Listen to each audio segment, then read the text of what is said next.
Let's go.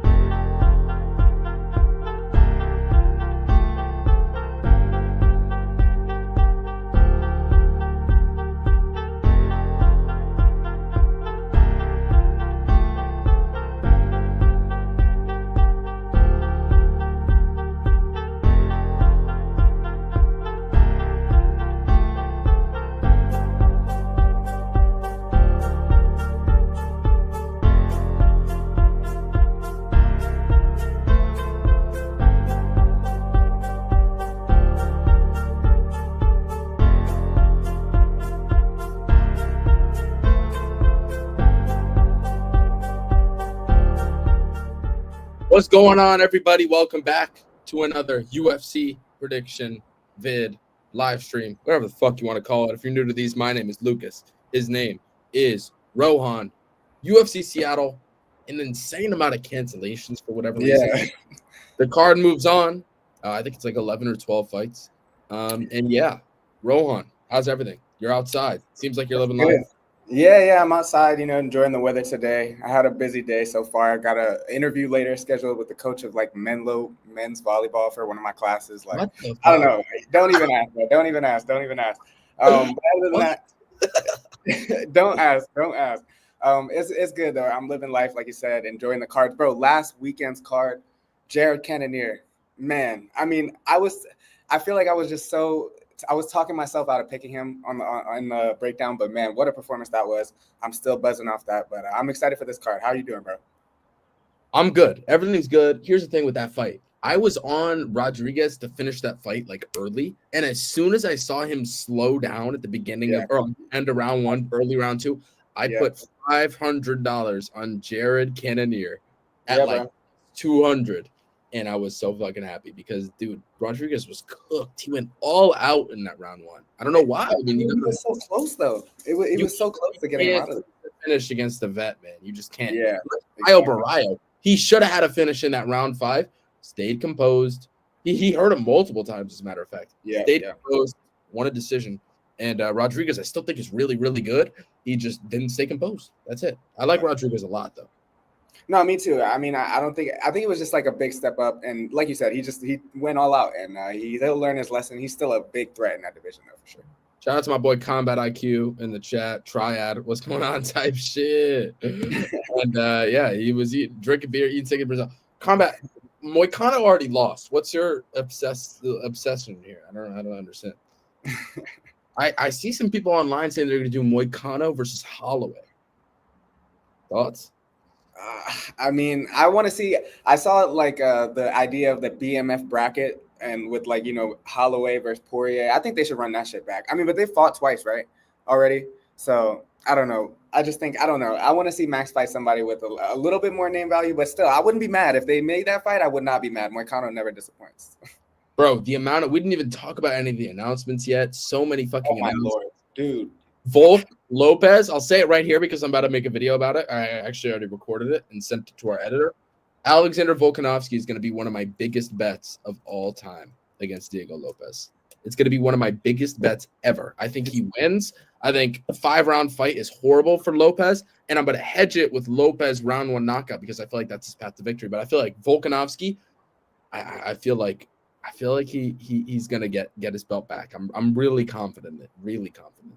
Yeah, bro. I mean, it's such a big step up for Diego Lopez to go from. I mean, Brian Ortega, no disrespect, but I think it's a little, level above that Volk is on. And then obviously the Dan Ige fight was kind of short notice. But man, I mean, Volkanovski, I think this is a perfect chance for him. Like you said, he's got the path to victory. I mean, he can mix it up wherever the fight goes, and Diego's never been tested in a 5-round war like Volk has. So it's all about the chin, honestly. It's all about where the chin is, and like you said, that's why you would hedge with the Diego Lopez by knockout, because that's a very live outcome. But man, I'm excited for that, bro. I love Diego Lopez, one of our supporters. I guess we could say, He liked one of our posts one time, and he's also made me a shit ton of money. So shout out to him. Exactly, bro. He's a stud.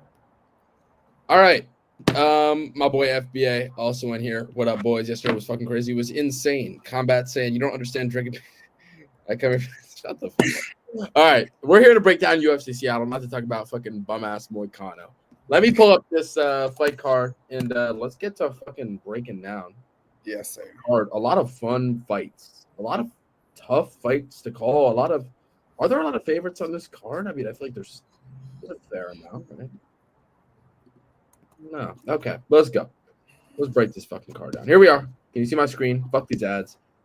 Let's do it. UFC Seattle. Start with the first fight of the card. We've got Modestas Bukauskas taking on Rafael Krekarakia. However the fuck you say his last name. Rafael, we'll call him.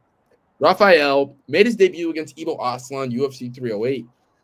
Got finished in the first round. Aslan he's a very good striker, has a lot of power, and Rafael succumbed to that. Didn't really get dropped, but he just got like standing TKO'd. Here's the thing.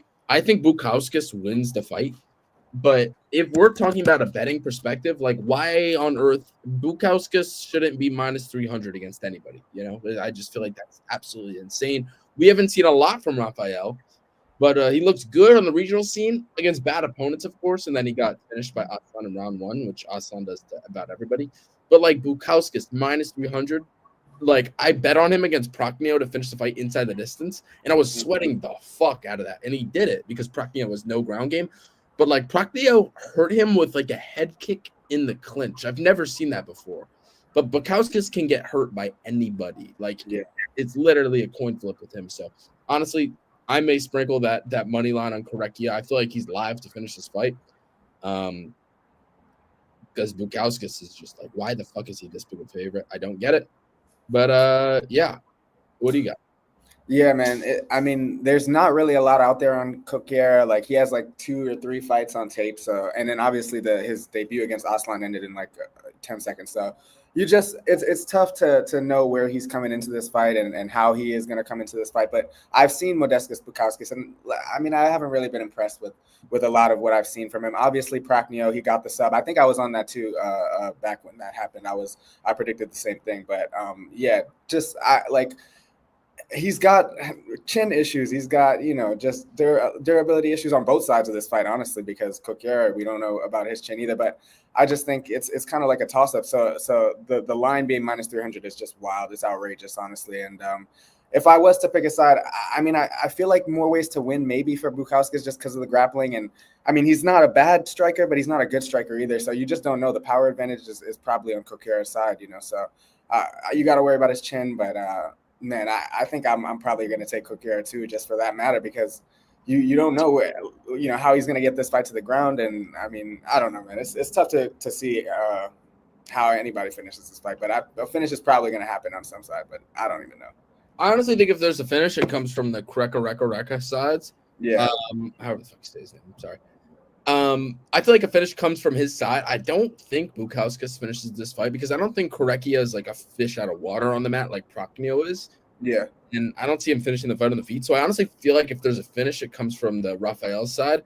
So maybe I'm looking at betting Rafael ITD and then Modestas. But what's the Modestas decision? Let me look at these over-unders. When I envision this fight, I see it playing out mostly on the feet, because I feel like he'll be a little timid to take the fight to the ground just based on the sheer size of Coquera. He's a big dude. I think he'll be a little dissuaded from trying to take him down. So I think he plays out on the feet, and in that case, like the power is definitely on the Coquera side. So I don't know why the line is. This is crazy. Like it's got to come down. Yeah, I mean it's fucking Bukauskas at the end of the day. We've seen 1 minute of Rafael, and he got knocked out by Aslan. He does that. But that's what he does, though. Like that's literally. I mean, we're gonna talk about him later. I mean, there was not really any surprise in that outcome, and he took the fight on short notice, I believe, as well. So, exactly. Yeah. I don't know, bro. I don't know. Yeah, I mean, I'll pick Modestas, but sorry, I said Modestas, Bukauskas, but honestly, could probably go either way. All right, let's move on. Next fight on the card, we've got. If I can go back. You can see my screen, right? Yeah. Is it frozen right now, or are you? Oh, it's not letting me go back. It's moving. Hold on. 1 second. All right, hold on. Time out. Technical. I mean, I can bring up the next fight because my Tapology is. Okay, I'm gonna have to. My Chrome is completely glitched, so I'm gonna have to leave and go back. I think the Damn. next one. Oh yeah, you. Okay. It's Nurselton though, right?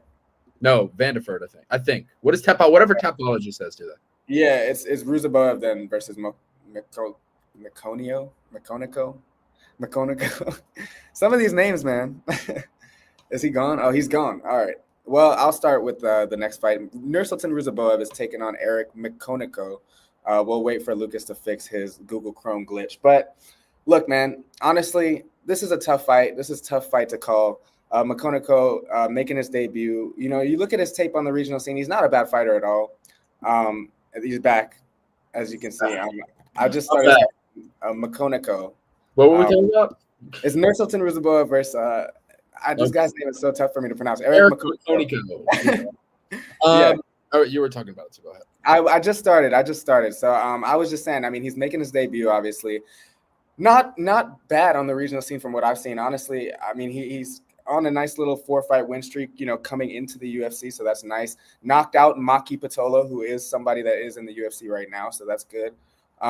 You just don't know about his ground game, I guess, is the one thing. And Nursultan, I guess you don't know about his ground game either because he just got absolutely exposed by Joaquin Buckley in his last fight. But it was more with the wrestling than the jiu-jitsu because, I mean, I do think that 20 wins by submission. This guy is a jiu-jitsu practitioner. He is very, very good on the ground.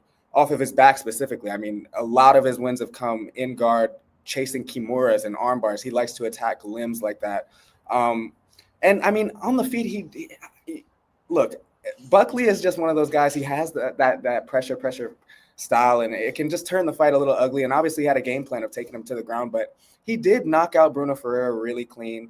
He knocked out Cedric Dumas, but it's Cedric Dumas. But still, he has shown a little bit on the feet, a little power. And I don't know, man. I just think overall there's a lot of questions on the Makonico side for me, just judging off the tape. I think he slows down in a lot of his fights. I think he just is not as polished as a fighter as Nursultan Ruzaboev. So I think the Buckley fight might have been a little bit of an outlier. Maybe Makonico sees that and tries to emulate it, but I don't think he's got wrestling for that. And I think Nursultan is, again, you don't want to go to the ground with him because he will try to get submissions off of his back. So I'm going to pick Nursultan Ruzaboev, more ways to win. His line is pretty big. What is he, minus? I can't even see. Let me check real quick. On Tapology, it says minus 300. That was the beginning of the week. Yeah, okay. 55 now, okay. Okay, so it's coming down a little. Yeah, because Makonico's not back, but I'll let you go. I'm definitely going to take Ruzaboev, though. It's a safer pick for me. Yeah, I mean, it's come down a little bit because we saw Ruzaboev get taken down by Buckley and held down. Here's the thing about Ruzaboev, right? Before he came into the UFC, he was pretty highly touted before that Ferreira fight. And even after, when he knocked him out in like fucking a minute. But I honestly don't think he was that good. Like, he was just fighting a bunch of bums. But then he started training in America, training in like Philadelphia with Brady and Piper and shit like that. And I actually think he's gotten a lot better, despite losing to Buckley, who I think is really good at welterweight. Here's the thing. You said it perfectly. We've already seen Makonico not have the best cardio and conditioning. And now that he's taking this fight on a week's notice, that's not something you want. I feel like Ruzaboev loves that 1-2 down the pipe, and Makonico's a southpaw, so it's going to be tougher to land. But at the same time, sure, Buckley is such a physical specimen, and that's why he was able to get Ruzaboev down. I don't think Makonico is going to be able to get him down like Buckley. I think he will probably get him down once or twice in the first round and hold him down for a little bit. But as the fight goes on, I think Ruzaboev's been training hard. I think he's in good shape, and I think he's going to cover this line minus 250 minus 260. I think he'll cover it. I do as well. I think just like because Makonico, the one thing I did write down in my notes that I didn't mention, again, he slows down, but even on the feet in general, he's a low volume guy. Like, he's not the type to try to always initiate, an attack and come inside on you. Pause. Close the distance on you, I should say. I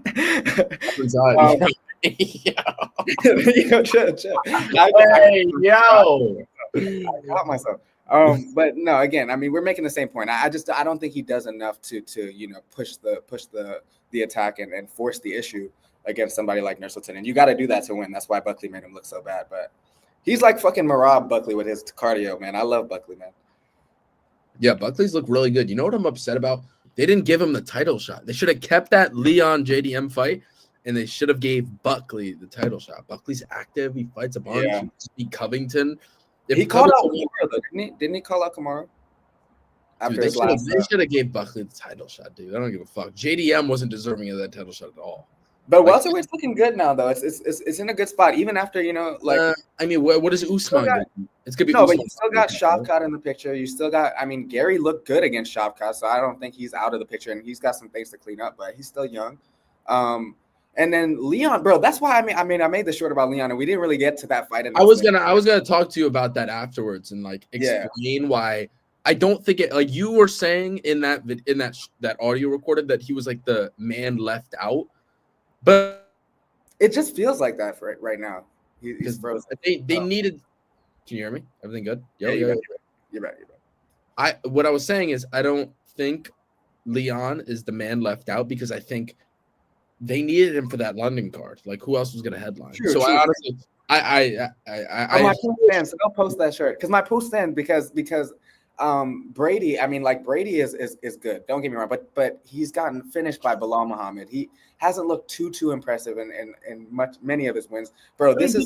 People improve though. Like, no, they do. I'm not denying that, but at the same time, and from what I've seen from Leon Edwards, and I guess like you were kind of calling him a fraud a little bit, before the Kamaru fight, and just saying like he's not all that, and I slightly agree, but I also think that he's taken just a lot more of a cautious approach since he's become champ. Like he just doesn't empty the tank and use his tools the way he did when he was coming up. Like when he was fighting guys like Gunnar Nelson, when he was fighting guys like RDA, like he looked so good in those fights and using all of his weapons, the elbows, the clinches. He doesn't do that shit anymore. So I think this is a really good get back spot for him. And that's why, I mean, like he really shouldn't lose in London too with the crowd. Like you really shouldn't lose this spot.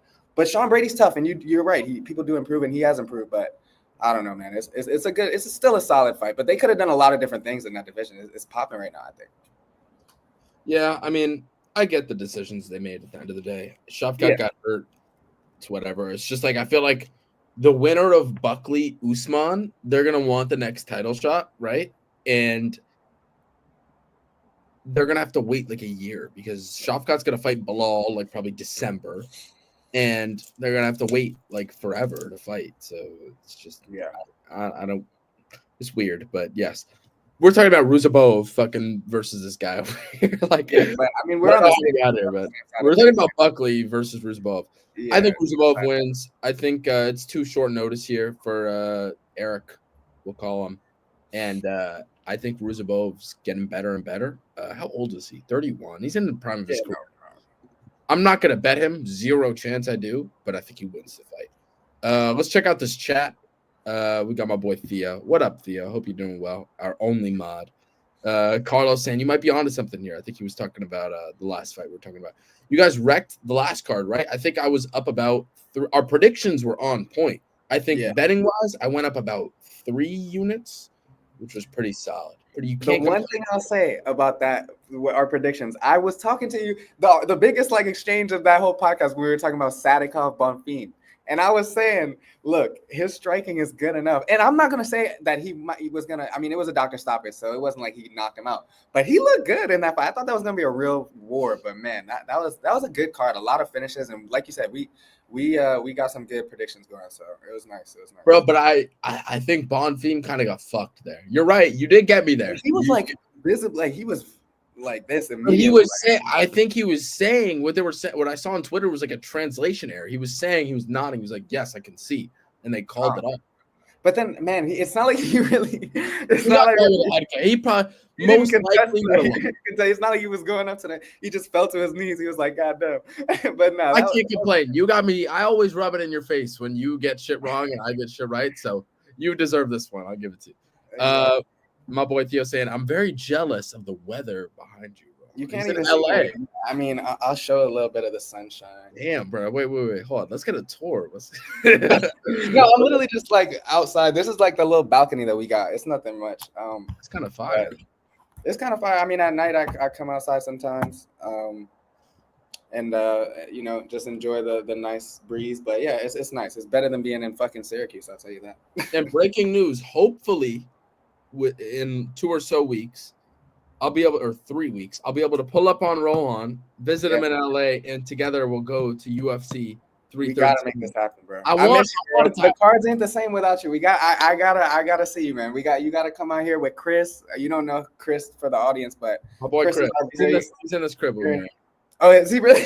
Yeah, that's my boy, man. So y'all better make that happen so we can. I'm very committed to this. I want to go to that card. It's gonna be a banger card too. Gaethje, Hooker. Oh wait, no, that's the next one. What do I talk about? Or is that the right one? No, it's that card. It is. Okay, yeah, man. We got Pereira, Ankalaev. Yeah. My boy that I met out here actually are one of my friends that, bro, I swear, like I keep meeting people out here, and they're just UFC fans. Like I'm converting people. Like it's so fun. Bro, get all of them to come to Vegas. I know. No, one of them is, that's what I'm saying. One of them for his birthday is going to that card. He's gonna be at 314. So he was telling me like maybe 313. So yeah, bro. A lot of people out here, man, are very excited about the UFC right now. I think it's in a good spot. They're making some good fights. You know, they got a lot of momentum right now. They need to get Jones Aspinall done. If they don't get that fight done, bro, I'm gonna be so disappointed. But that will just cap off like I don't think it happens. Bro, they have to. They actually have to. It's not. I don't think. But here's the thing. Go on. Here's the thing. It's not going to be the UFC's fault. It's going to be all on John Jones. I guarantee you, he's a fucking sociopath. He's scared of getting finished. You never know what he's thinking. It will not happen. I'm willing to put money on. You know what I did today? I put a shit ton of money on Aspinall to end 2025 as champ because I'm extremely confident that he ends the year as champ. Dana said John Jones was. Did he though? I don't think he did. I did not. Send me the FBA. DM me that clip. I don't unless I missed it. I don't think he did that. I think John Jones is ducking, and I think he's either going to retire or fight Pereira. I think Aspinall is going to end the year as champ, and I placed a massive bet on it. Massive. Yeah, I can't really disagree with that, man. He's looked so good, and I think he beats Jones regardless. So yeah, that's a good bet. That's a solid bet. Yeah. FBA also saying Figgy or Sandhagen. That just got announced as the main event for UFC Iowa. 5 rounds is very interesting. We'll be on the feet. I think Sandhagen's gonna probably beat him. Will Figgy mix in the wrestling? I don't. He has to. Of course he has to, but will he be able to get the takedowns? Bro, I don't know. Wait, who is he like struggled with on the good? Didn't Jan even mix in some takedowns and obviously Umar as well? Nah, bro. I'm worried about Sandhagen in the spot, and I do love Corey Sandhagen, but Figgy, like when he knows his path to victory and he goes all out for it, it's tough to. And this dude gives up his back so easily. Not that a lot of his past opponents have, but like I mean, Aljo got to his back so easily. Dillashaw, not that he took advantage, but he was getting to his back so easily. I think Figgy has a very clear path to victory. But I mean, he's got a 6-inch height advantage. He's got a 6-inch height advantage, a 2-inch reach advantage. I think on the feet, he probably avoids the big power shots from Figgy.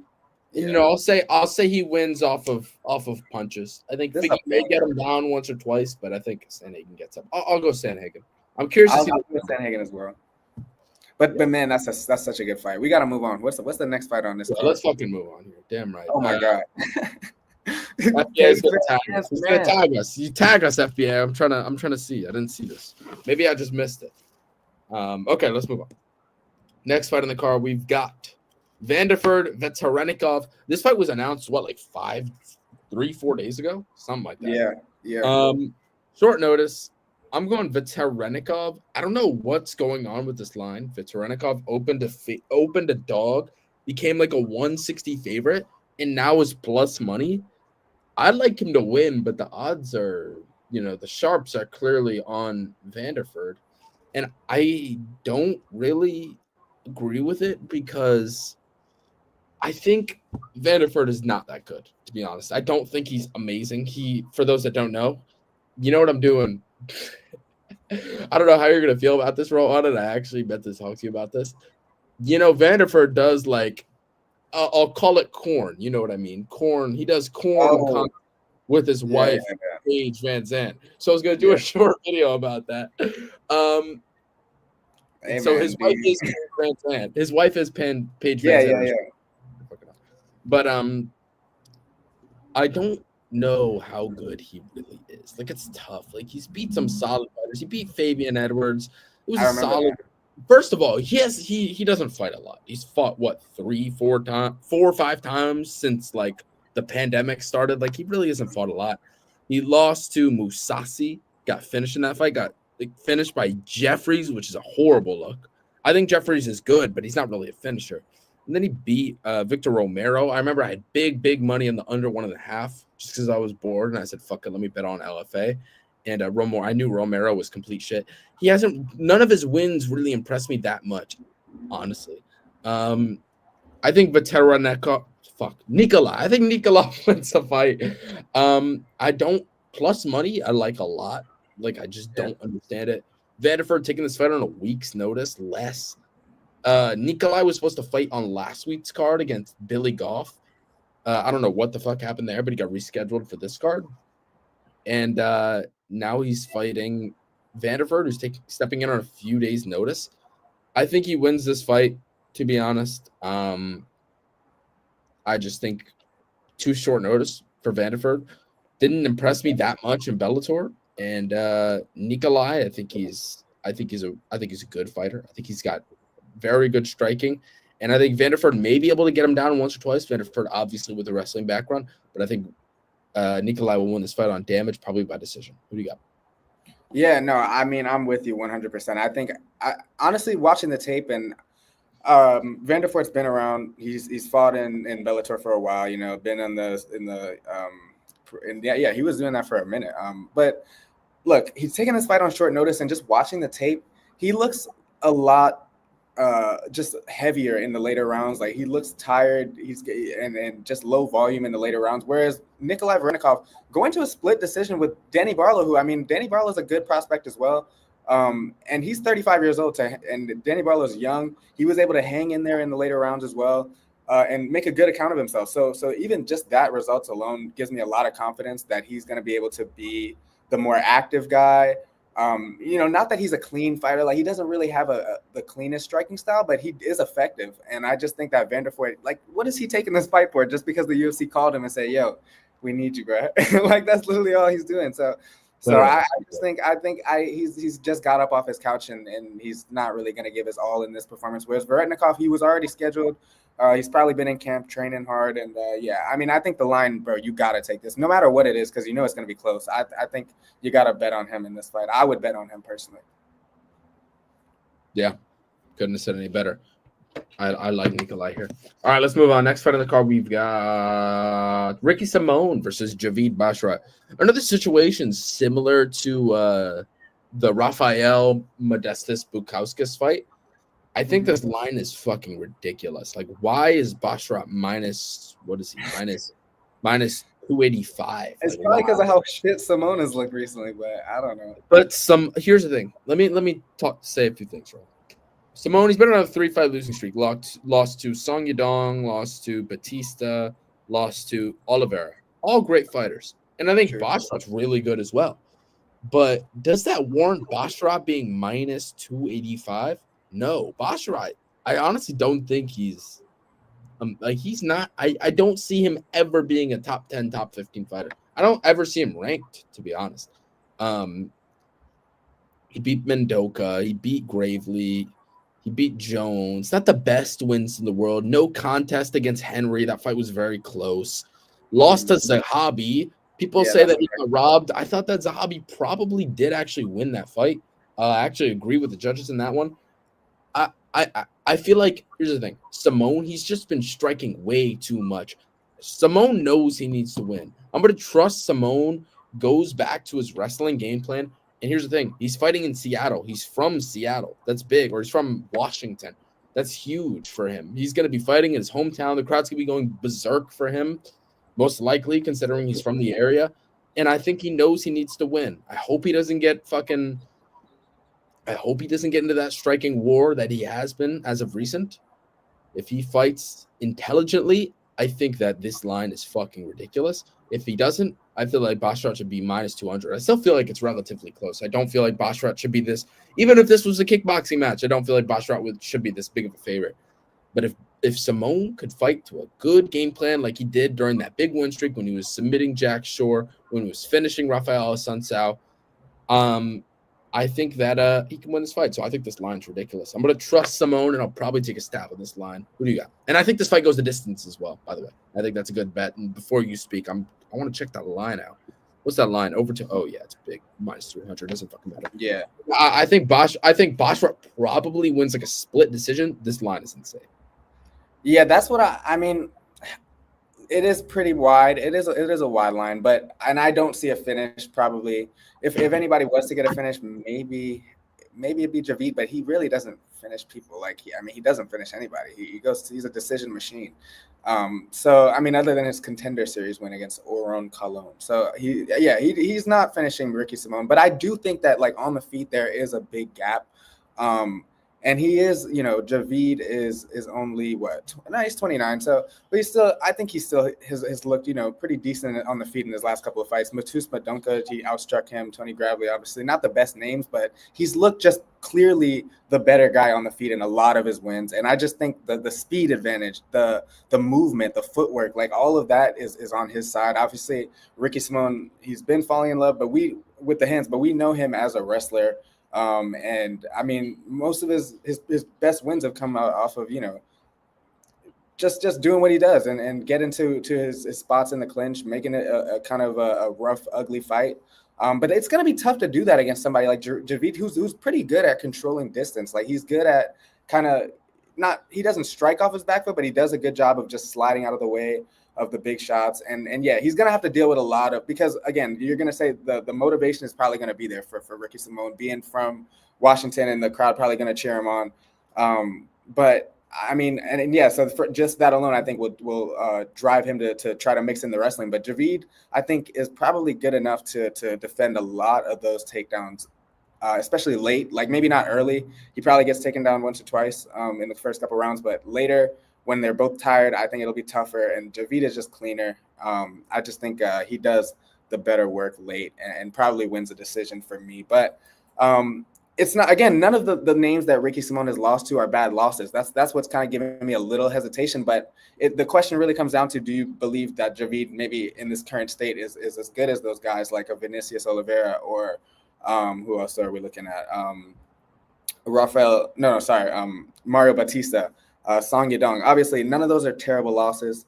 Got knocked out by Song. The Mario Batista's unanimous decision, like I felt like he could have done a lot more in that one.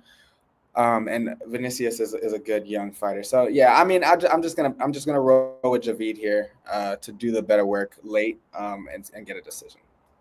He kind of got fucked up by Batista in that one though. Like I don't know what happened, but he just got. Batista, although people hate on Batista like crazy after that. Well, he did it to himself. He did do it to himself. After that Aldo fight, people hated on him crazy. I mean, he looked really good in that Simone fight, and I still think he's really good. But if you're saying he's fucking him up, and he's just and Batista's a good striker. But I just think Javid is a lot. I don't know about a good. He's a solid striker. Solid. Like he's got good fundamentals. Like he knows what he's doing. And a lot of guys in the UFC, they don't. When you get in the live fight, a lot of that shit goes out the window. For him, it stays there. For Javid, it's he's on point. Like in a lot of his fights, he knows what he's doing on the feet. He can sense openings and land and connect clean shots. But again, Simone's got to go for takedowns. He just has to go for takedowns, and he probably will get some in this fight. So it could be very close. It could be close. It could be close. Probably will be close. I'll take Javid by split decision, but I think this line is nuts. I like that. My boy Isaac in the chat saying tap in. Isaac, my guy. Hope all is well. Let's move on. Next fight we've got. This is good. Why this is a fight in the UFC, I don't know. Mansour Abdul Malik taking on Nick Klein. Mansour is currently minus 1,000. He should be minus 5,000. Nick Klein, I'd honestly say that he stands zero chance in this fight. He sucks. He got a submission in his Contender Series fight against Geraldo Souza, who also sucks. It was like a weird thing. He just jumped on the back and subbed him. That was probably a very fluky win. He probably subs him rear naked choke once or twice out of 10. I think Mansour is going to hurt Nick Klein badly, and I think he's going to finish him under 1.5. Speaking of, haven't looked at this line yet, but what is it? Because if it's something solid, I'm going to take the under 1.5.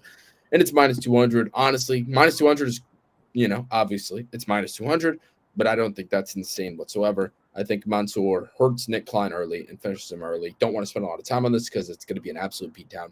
Nick Klein sucks. Mansoor's solid, and solid versus sucks. I think the solid always finishes the sucks. Yeah. Yeah. Yeah, no, not much to add. I mean, he's just point blank period. He's better everywhere. He's just better everywhere, more forceful. That's what I wrote in my notes. Like he just comes out, everything he does with ill intent. And that's what, if you have that in you, you're gonna fucking get somebody like Klein out of there, bro. I mean, look at his topology. He actually looks like somebody dressed up as Sean O'Malley for like Halloween, bro. That's crazy. But nah, honestly, I just think that yeah, this is gonna end in under 1.5. I love that parlay piece, whatever you want to do with that, but yeah, I can't see any other outcome. Yeah. What were you saying was a parlay piece? Sorry, I spaced out for a second. Yeah, like him just to finish the fight in one round. On inside the distance minus 450. It's crazy, but it's probably a parlay. No, that's literally that's a lock. Like it's a lock. Yeah, literally. That's crazy. Yeah, like Mansoor, Nick Klein, one loss came by ground and pound, and if Dorjan Dokaj is doing that, Mansoor can definitely do it. Let's move on. Next fight on the card. I almost did back on StreamYard. I didn't do it. I'm learning. Let's move on. We've got where are we? We're at Andre Fili, Melky Costa. I like Fili, and I don't really get the line here. I think he should be minus 170, minus 180. I like Fili if he gets it done. What has Melky Costa done to make this line this close? He's actually the favorite right now. Wow. Costa currently sitting at minus 102. Or sorry, Fili currently sitting at minus 102. Melky at minus 108. Pretty much a pick 'em, but the very, very, very, very, very slight favorite is Melky Costa. What has he done to prove that? Lost the first round to Shai Liang. Shai Liang gassed out. He subbed him. Fine. Good win. Got finished by Steve Garcia. Whatever. Garcia's been on a tear. Okay. Beat Austin Lango, but it was a very, very close fight. Lost. But he looked good in that one, though. He looked good. He looked okay. I mean, Austin Lango is not UFC caliber, in my opinion. Yeah, that's the thing. But against who? I think Fili wins, and I don't really get this line. Costa, he's got solid striking, he's got a solid ground game, but I feel like Fili's just got way too much experience, and I think he's good everywhere. He's got good striking. I know he's long and he's tall, but he's actually got solid wrestling. He trains at Team Alpha Male. He's been training there for a while. He's been training with top level wrestlers. And 34, probably kind of entering the end of his prime, but I still feel like Melky Costa isn't good enough to beat Fili at this stage in his career. I'll take Fili money line. Gonna bet on it. I like no one. Yeah, I think Andre Fili, the only reason why I have a little bit of doubt is just because of the age and he's been in, like, how many fights does this guy have? It's 24. He's 35 fights, man, and I mean a lot of them have been just so brutal.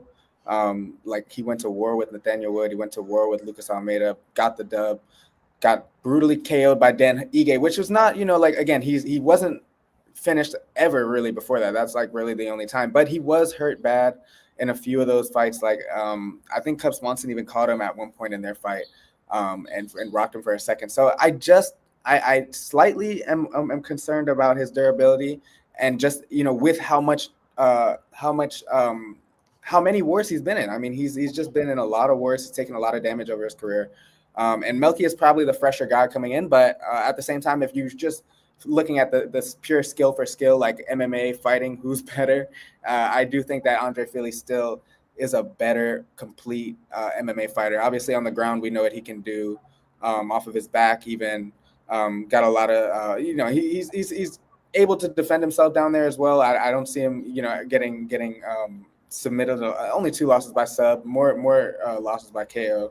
But he knows how to handle himself on the ground and on the feet. I mean, his boxing specifically is that's his strong suit. His head movement is really good. The way he moves in and out, gets inside the pocket and gets back out. He moves laterally. I love that about him. I do think, he is a more skilled MMA fighter. So I think I'll trust Feely as well, just based on the fact that I'm gonna put more faith in his chin, and I don't think that Melky has the power, especially in his hands. Like, he's a great kicker. That's what I love about Costa. He's a great kicker. He mixes up his attacks on the feet very well, his combinations very well, but I don't think in his hands he has the power really to be able to rock Feely. And Feely should play this one pretty safe, just given that he's kind of wants to get back, kind of on a winning streak here. So I do think that Feely is a good bet at that price. And yeah, overall, just like I said, skill for skill, I think he is the better fighter. So I'm going to pick Andre Feely as well. Yeah, agreed. FBA saying over under 4.5 minutes on Malik fight on Prize Picks. No, under, bro. I haven't touched Prize Picks in a minute because it's banned in New York apparently. But I think if you're making me choose, I'm going under. I think he finishes the fight within the first 7.5 minutes, without a doubt. 4.5, if I have to choose, I'm going under. Would I be shocked if it somehow goes over because Klein is tough? No. But I think Malik's going to hurt Klein bad in the first half of the fight. So in that case, the under. Let's go to the next fight here. We've got Ion Kutelaba taking on Ibo Aslan. I like Aslan. Solid takedown defense. His cardio seems to be improving, right? In that fight against Anton Turkali, he finished him in round 3. Before that, the serious question was this guy's cardio. It's really not that good. As a matter of fact, he had fought Turkali on the regional scene, and he had got finished by Turkali. I believe it was in round 2 by a submission because he gassed out. But clearly, he's fixed that problem. And finished Krekureku. I don't know why I keep trying to say his name. Rafael. Finished Rafael, who's also fighting in this card in round 1. He's got good striking, really good striking. On the ground, it's kind of like I don't know, but he's got solid takedown defense. Kutalaba doesn't have the best takedowns, but I feel like if Kutalaba can get this fight to the ground, he's going to have success. It's just I don't know if his takedowns are going to work against Aslan, who's so physically strong, and Kutalaba goes for a lot of sweeps and trips. I'm going to go Ibo Aslan, though. I think he wins this fight probably by knockout because Kutalaba doesn't have the best chin in the world. Yeah, I'll go Ibo Aslan, round 1, round 2 KO. I think he wins. Who do you got? Yeah, I see this fight the same way, but it's more about Iwan than it is about Ibo for me because you cannot trust Iwan Kutalaba in his fights. You just can't. You don't know what to expect. I mean, I picked him against Felipe Lins thinking, he's a better athlete. He'll play this one smart. And no, he gets into a wrestling exchange and then loses a freaking unanimous decision or something. And then again, I mean, obviously he's lost to some guys that you wouldn't, hold it too much against him. He's lost to Ankalaev before, but 10 losses on his resume now. I mean, losses against Kennedy and Zechuku, and his wins against Tanner Bozer. Nobody ever, held Tanner Bozer with anything. And then again, split decision against Ivan Urslan. It's not a great look. I just think that if he plays this one smart, he tries to wrestle, obviously. But I don't know what he's going to do. So I cannot bet on him in this fight. And obviously, Ibo Aslan, we know his path to victory. He's got insane power in his hands, and he comes forward with reckless abandon, looking to take your head off. And like you said, I mean, I remember very vividly us breaking down that Ibo and Turkali fight. And I think I was on the other side saying, oh, Turkali could get it done again. But no, he showed, grit. He showed his heart down the stretch and was still able to finish the fight. And again, he's got that to know that he has that power still in him in the 3rd round that he has in the 1st round. I cannot trust that Iwan is going to finish him and submit him to make this fight quick to where I can trust that he won't get in those situations. Because even later in the fight, if it is 1-1 going into the 3rd, you still got to worry about the power and you still got to worry about fucking Iwan Kutalaba just being an idiot. So for me, I'm definitely gonna pick Ibo Aslan by knockout as well. I do think he gets it done. Yeah. Yeah. Yeah, exactly. Couldn't have said it better. Let's move on. Next fight. What do we got? We got Alonzo Menafield versus Julius Walker. Short notice for Walker, right? Maybe on a full camp he has a better chance. I just think he probably loses this fight. Yeah, I know Menafield's 37, but at these heavier weight classes, light heavyweight, that doesn't matter that much as it usually does compared to the lighter weight classes. Menafield, he lost to Mirzakhanov in his last fight.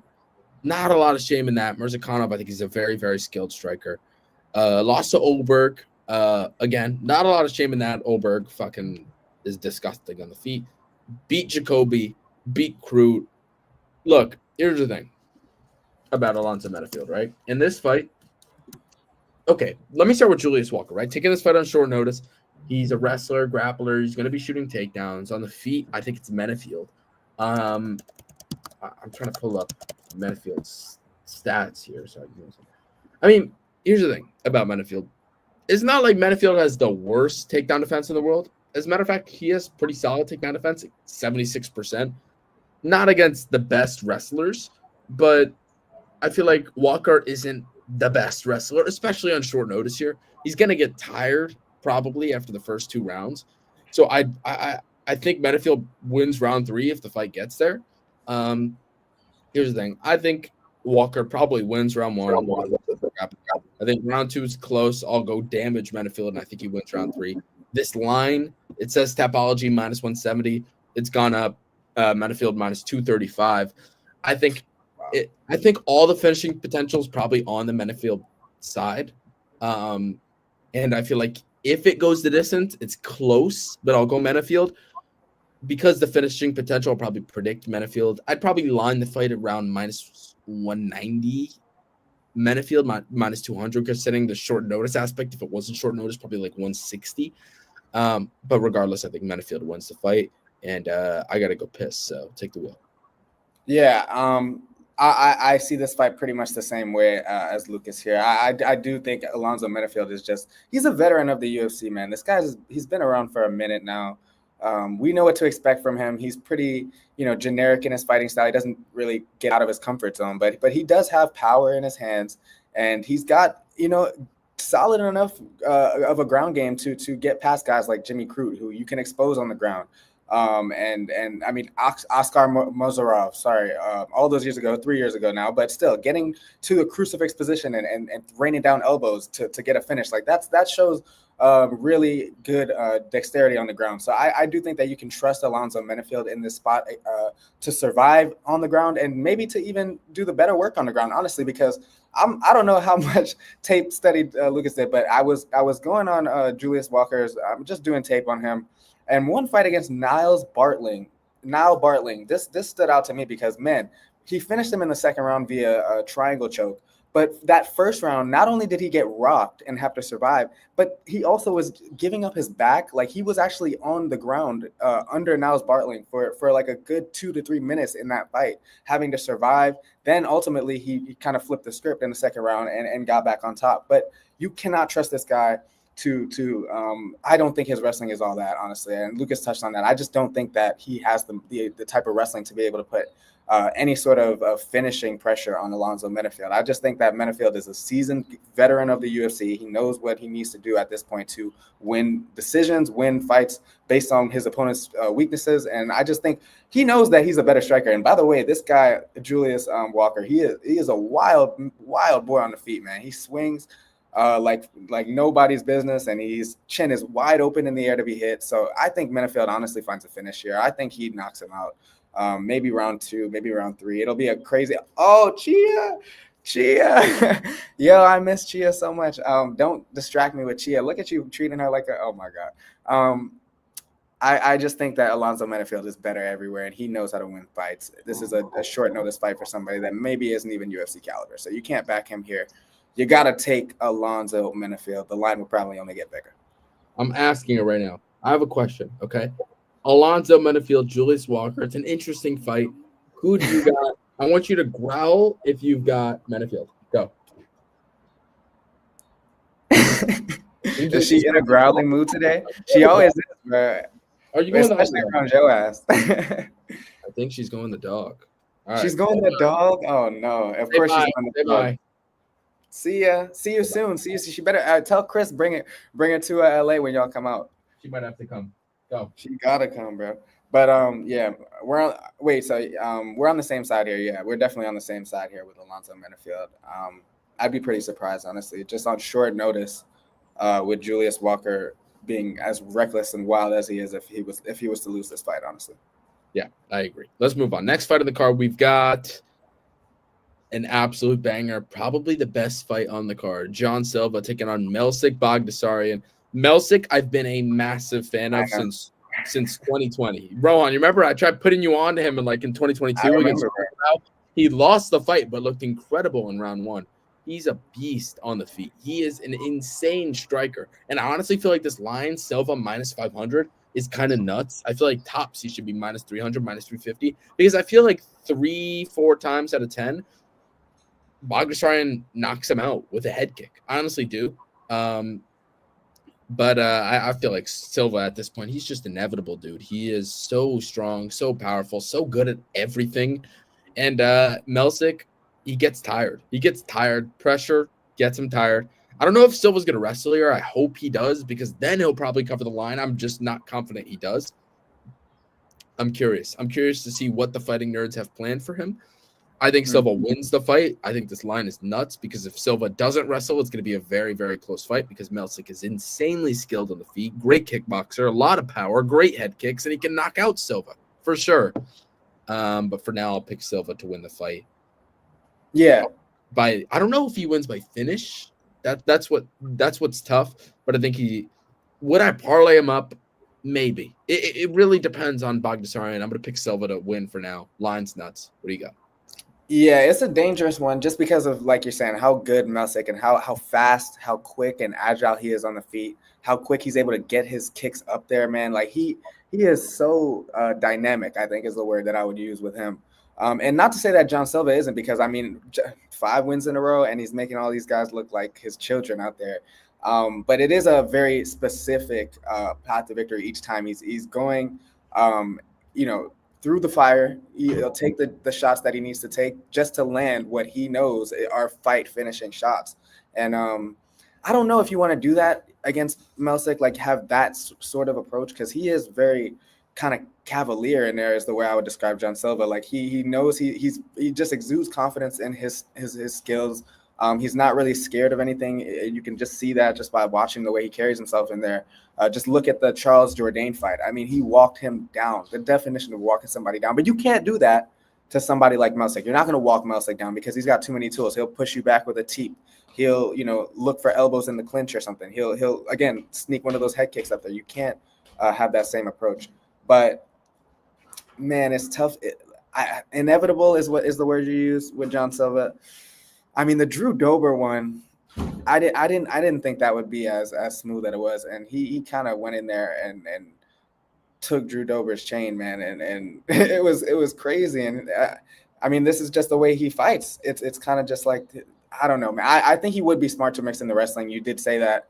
I think that's a smart route here for him to take, because Melsik, he's a little untested on the ground, but still, nonetheless, I am gonna side with the big favorite in John Silva because of the power in his hands and the way he can wrestle. I think if he wrestles and goes for some ground and pound, which we've seen before, I think that would be smart. So yeah, more ways to win here for John Silva. That's why I'll back him here. Yeah, same thought process, but again, the line is crazy. Yeah, the line is kind of nuts. Bagdasaryan is an insanely good striker and has a lot of highlight knockouts, and I like him. He's one of my favorite fighters. Both of them, both these guys, I love a lot. Yeah. FBS saying Julius Walker beat a UFC vet on the regional scene pretty easily. Who did he beat again? Let me see. Yeah, remind me. He beat Bevan Lewis. Bevan Lewis fought on the Contender Series, I believe. No, he beat. Bro. Look at it, Lucas. Did you watch the tape? Julius Walker versus Niall, whatever his name is. Probably, I just don't remember. Bruh, that fight, he was literally like on his back for the entire first round. He got like rocked pretty bad, and then he somehow battled back and won in the second because the dude he was fighting was pretty shit to begin with. But that just was a lot of red flags in one fight for me against somebody that is not it's not UFC caliber. So that's why I was pretty confident on NFL. But I mean, still, Bevan Lewis is not even that don't count as a UFC vet to me. Here's the thing about that fight, FBA.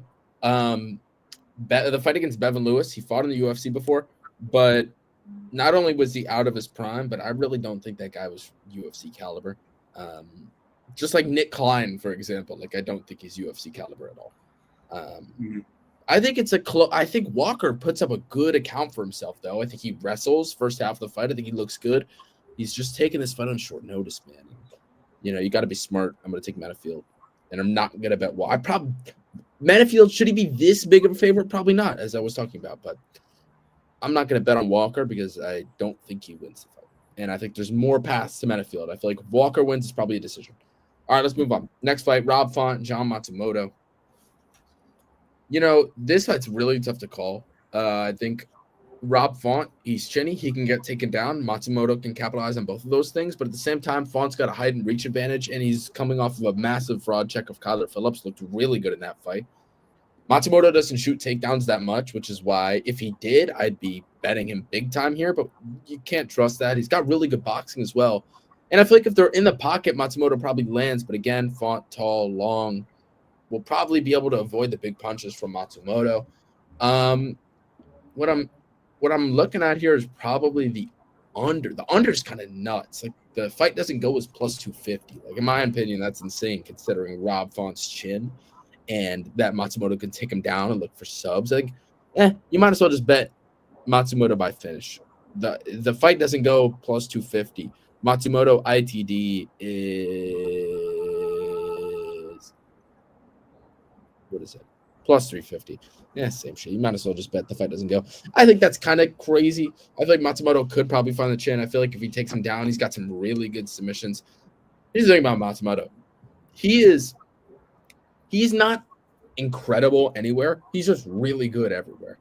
He's got really good boxing, really good kicks, and he's got a really good submission game. Not the best takedowns, but he's got a really good submission game. He's got a black belt in jiu-jitsu, of course. I'm going to pick him to win. Feel like there's more paths. Probably won't bet because I feel like Font could probably stick to the outside and just jab him up. But I'm going to go Matsumoto because I feel like he's a really good boxer. He's got great calf kicks. I loved how he looked on the contender series against a really good opponent in Casey Tanner. And he's looked solid in the UFC so far. The Argueta fight was like, You got ragdolled for a round and a half and then pulled off a sub. That was an Came back, looked really good against Katona. I mean, he looked amazing in that fight. It's a massive step up here against Font. I'll pick him, not betting. Might play the under, though. What do you got?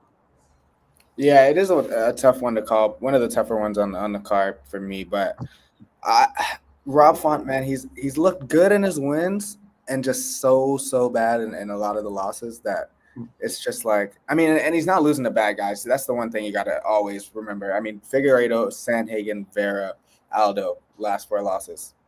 What are you going to do? You know, what are you going to do? But he just got absolutely pummeled by like Vera, number 1, Figueiredo, number 2. And again, he's getting 2 decisions, and even Sandhagen took him down repeatedly.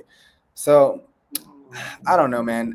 He did shock me against Kyler Phillips, but Kyler Phillips, I didn't think fought a smart fight in that one. I really don't think he played it smart. I mean, he's a kickboxer, not like John Matsumoto, who's he's a boxer, but he mixes in the kicks too. But he's a technical striker. I think Kyler Phillips is more of like a unconventional, unpredictable type of striker who's still very effective. But John Matsumoto, he keeps everything tight. He's really clean with his pocket boxing. And that's what Rob Font does too. But he is longer. That's the one thing about Font. He's got the reach advantage, and he loves to fight behind the jab, which he always does effectively. Matsumoto, man, I do think that he is improving. That's the one thing. I think he's getting better. I think Rob Font's getting worse, and not getting worse. Only not necessarily getting worse, but you can't rely on that durability as much as you used to, and I think his paths are pretty limited here because you don't want to really go to the ground. Yo, put Chia down, bro. You don't really want to go to the ground with Matsumoto because he's got submission skills, and Rob Font's wrestling is just not good at all. So, I mean, Rob Font wants to keep this on the feet. I think Matsumoto can even win there. And that's what it comes down to for me. I just think more ways to win. And yeah, on the feet, I think he's improving to a point where I can trust him against Rob Font in this stage of his career. So I'm going to go Matsumoto as well. Not the most confident because Rob Font did look good in his last fight when everybody was doubting him. But I don't think everybody's doubting him this time. I think he has a lot of backers this time around, and I'm not one of them. Yeah, I agree. I said my piece, and I agree with what you said. Let's move on. Next fight on the card, we've got Brendan Allen versus Fluffy Hernandez. You know, when this fight first got announced, I said to myself, I'm going to take a stab on Hernandez at plus 250. And I actually did. But you know what I did this week, Rohan? Just a day ago, I cashed out that bet because I watched the rematch, which was 7 years ago. But again, both these fighters have improved. And I feel like Hernandez won that fight clearly. And I feel like Hernandez has improved more at the same time. Although this fight is a 3-round fight, not a 5-round fight compared to the rematch, or compared to the first fight, I still feel like Fluffy gets this one done in late round 2 or round 3. I feel like Allen already doesn't have the best gas tank. We saw him slow down against Imavov in a fight where he was wrestling and he wasn't getting wrestled. And he slowed down a bit in that round 3. Now that he has Hernandez, who's going to be spamming takedowns on him, I feel like after round 1, he's going to be gassed. I like Hernandez here. I wouldn't use him as a parlay piece. Instead, for those watching the live stream, the 12 people in here, I'll give you something right now that I've probably one of my biggest bets of the week.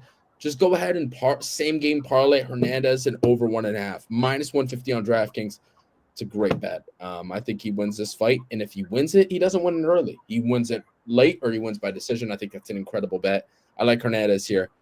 He's literally. I just posted a short video. He's literally like the middleweight Marab. Same shit. I like Hernandez. I think he wins. Yeah, he's a dog, man. He's a dog, and he doesn't slow down later in the fight. He actually gets better and increases his volume. Like, you don't see that a lot, but it's those guys that are just gonna push the pressure and push the pace until the very end. And he's one of those guys, man. And Brendan Allen, he has been like he's an all-around good fighter. I respect Brendan Allen's game a lot. You know, he's got solid striking. He fights in kind of like a karate stance and does his work there. He's pretty okay on the feet. But honestly, I've been impressed with how he's got to a lot of his opponent's back, and he's got a lot of rear naked choke submissions under his belt. He's shown a lot of dexterity in his game, a lot of versatility. But yeah, ultimately, he doesn't push the pace enough for me. When you're fighting Fluffy, you got to kind of match his output early, especially to where he's actually feeling it. And I just think that, I mean, he's going to be under pressure from the very start. Like you said, Fluffy's going to be looking to exploit the takedown defense and get this fight to the ground, land ground and pound. That's what he does in a lot of his wins. And I could see that happening, like, yeah, honestly, early and late, because like when he gets Brendan Allen down early, like he's not the type to really give up, transitions on the ground to where Brendan Allen's going to be able to somehow get to his back after being taken down and held down. And I mean, I could see a lot of clinch minutes in this fight as well. And on the feet, it is kind of, I don't know. Brendan Allen does have the reach, probably, and just that in his back pocket. But Hernandez boxing is pretty clean, and when he gets in the zone and he starts actually going for it, he starts mixing it up, and it looks really good. And yeah, he's always live to get you out of there late in the fight, because he just really improves as it goes on. So he's more trustworthy. That's the one thing. He's a lot more trustworthy in this fight, because you don't have to worry about the cardio at all. Where Brendan Allen, especially being under the grappling pressure for the first couple minutes, you got to worry about his cardio later.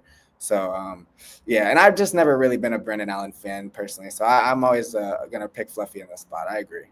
Probably, I don't know. Yeah, over 1.5 is a good spot as well. Fluffy and over 1.5. I like that. Yeah, I agree. FBI saying Font's jab will keep Matsumoto on the outside. Yeah, I think the jab will have some success, but if Matsumoto decides to mix it up with the wrestling, then it's going to be a problem for Font. So it's literally up to Matsumoto if he wants to win this fight. FBA saying, would Torres Finney beat Brendan Allen? Honestly, FBA, Torres Finney, the Dana White's Contender Series big-time alum, fought 3 times. I don't think he wins. I don't know about that fight, but I don't think he wins his debut against Robert Valentin. I think it's coming up in April. Valentin, I love. He's one of my favorite. He hasn't even fought in the UFC. He's one of my favorite fighters. I've seen his highlights though, actually. Even though he's a fucking beast. I think he beats. The only reason I feel like he lost to Loader is because Loader caught him he caught him in like an arm lock, broke his arm, and Valentin's just so tough that he kept fighting, and just got finished. I don't think Finney does that. I think Valentin stuffs the takedowns against Vinny's, and I think that's like my Super Bowl. I love both of those guys, Finney and Valentin. It's gonna be like a prelim fight. I'm so excited for that fight though. I think Finney loses his debut, to be honest. Torres Finney. All right, let's move on. Main event. We've got Henry Cejudo, Song Yadong. It's it's a similar thing compared to a lot of these fights on this card. I think that Yadong probably wins, but this line is ridiculous. Like minus 270, close to minus 300 for Yadong is nuts.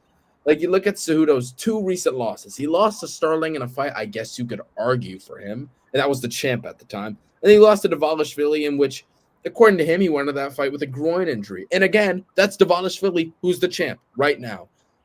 Does that mean Yadong should be this big of a favorite? I just don't think so at all. I think Yadong's probably able to stuff takedowns and win this fight by decision, by damage. But if I was to line this fight, I'm lining it Yadong minus 150, not Yadong minus 270. I think that's nuts. I'll pick Yadong. I'm going to bet on Cejudo probably. I think this line is ridiculous. Who do you got? I think it's a close fight. Yeah, I don't know, man. It's so fucking weird, this fight. And not weird in a bad way, but it's just like, Henry is how old now? 36? Yeah. 38. 38. 38. Oh, Lord have mercy.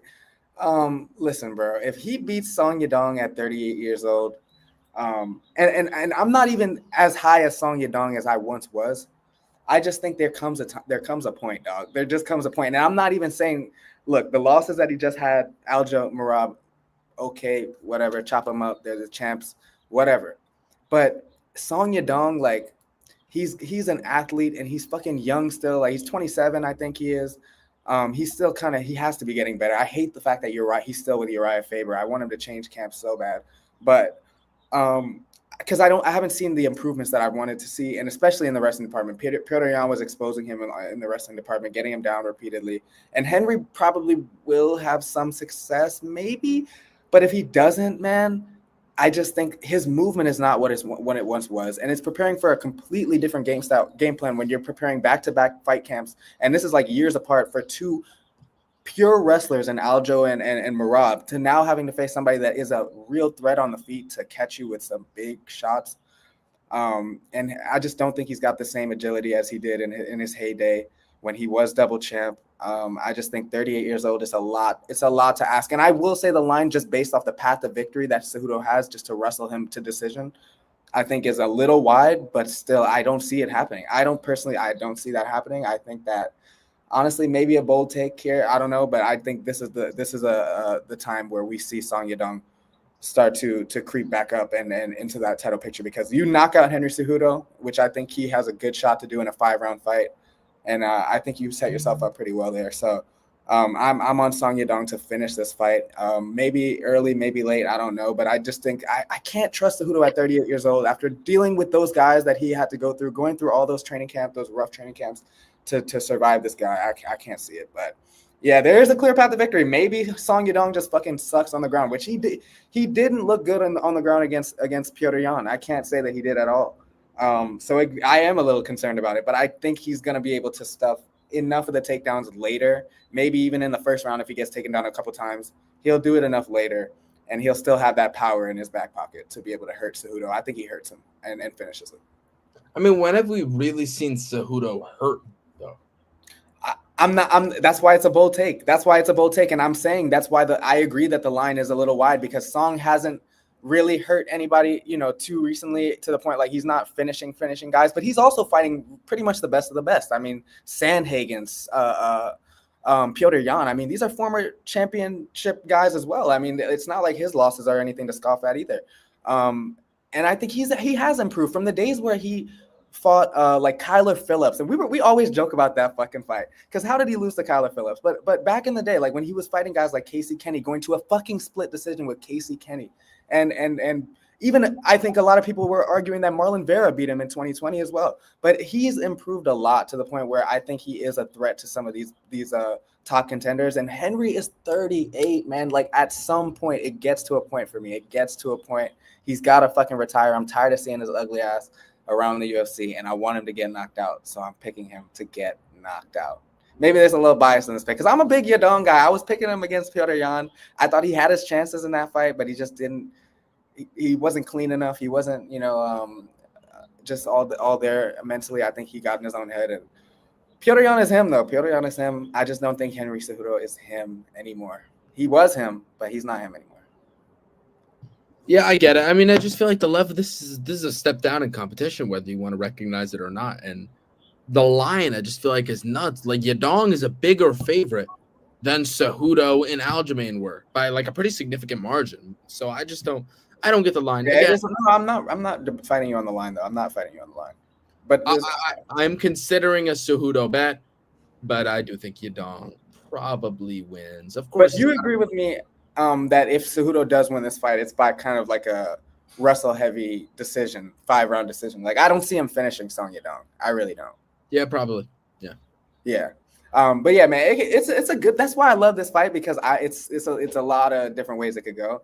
And if Henry does win this fight, man, I will tip my hat to him and say, yo, good shit, bro. You got a lot left in the tank. Because at this point, I think Song Yadong, especially after that loss against Yan, he was so close, and he just fucking let shit go. He definitely won a round in that fight, but he can get this done. He can get this done, and I think it's his time. It's his time, man. Uriah Faber, he sucks as a coach, but I'm still high as a Song Yadong guy. So we'll see. We'll see. What's with Uriah Faber hate? I mean, he coached Cody. I know he. You know why? You know why? Back in the day, so I think I mentioned this a couple times. Tiger Showman's, I used to train there 14 years. Jimmy Rivera was in the UFC. And he fought Uriah Faber and beat Uriah Faber. That was like his breakthrough win in the UFC. So ever since then, I was like, yeah, fuck Faber. So, but even though I mean, I respect him. He's a legend of the sport, legend of the bantamweights. But he's not a good coach.